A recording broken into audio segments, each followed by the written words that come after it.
There was the Yokozuna Slam Challenge. Oh my gosh, yeah. And you're all set to go. You're in the helicopter. You're on your way there. And almost wet my pants. yeah. The guy was an ex-Vietnam pilot. He wanted to show off to me. I'd never been in a helicopter ride before. And we had no seatbelts on. The doors were open. He's tilting the plane over towards the Hudson River as we're coming down towards the USS Intrepid to show off and thinking we're having a great time. I almost wet my pants. I was so scared. And I was going to fall out of the helicopter into the Hudson. Oh my gosh. Now, is this true? You were wearing cowboy boots, which are like slippers to you, and you think you're gonna, and they don't. They wanted to wear the outfit, the jeans, the red, white, and blue shirt, and the cowboy boots. They were popular back then. Right. And I had a pair I'd worn a little bit on the road already, so the bottoms were worn out. They were smooth and slippery, almost like ice skates or roller skates when I got in the ring. And even before that, on the way from first I get off the helicopter, now my manager comes running up to me. Bobby Heenan, I'm so clueless. I'm like deer in the headlights walking in the ring. And Bobby's getting in front of me, like putting his hands in front of me. I go, Bobby, I'm like, what are you doing here? He's like, push me, you idiot. Finally, I wasn't going to go. He goes, push me, you idiot. So I go, oh. You didn't know. You didn't. I didn't know that. Why didn't tell me Bobby was going to run up to me? I mean, they must have done that last minute. Right. I was so clueless.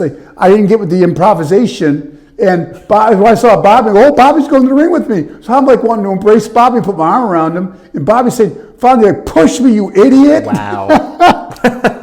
Now I have to rewatch that. So. Then when I got in the ring, got nose-to-nose Yokozuna, everything's we're talking trash. I'm scared to death telling Yoko, we can't do it. I'm on skates. I've got no footing. Right. I can hardly walk around that ring. I know it was a combination of the boots and the covering they had in the ring that day, but oh my gosh. Yoko literally slammed himself. I tell people that day. He was so agile, I called him the dancing bear. And the 627 pound, I saw him in an airport in Germany one time on a freight scale. 627 pounds. He slammed himself. He just said, hey, brother, he's a cool island boy. Right. He goes, hey, brother, just get a wide stance. I'll do all the rest. I mean, in other words, don't fall down. I'll slam myself. Okay. Yeah, what a talented guy. So one of the most talented big men ever. Yes. Him and Andre, I like two of the most talented big men of all time, in my opinion. That launched the Lex Express. Did you actually sleep on the bus? I napped. We usually got a hotel.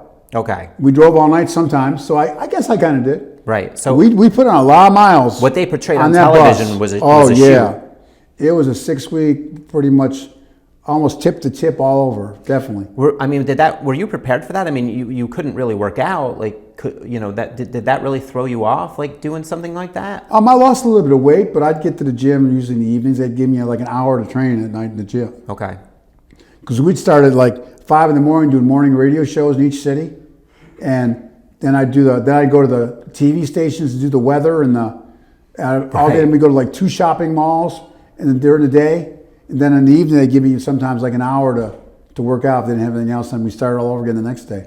Interesting. Yeah, it was a rigorous schedule. Were you all for it? Something only Vince McMahon could devise. I know.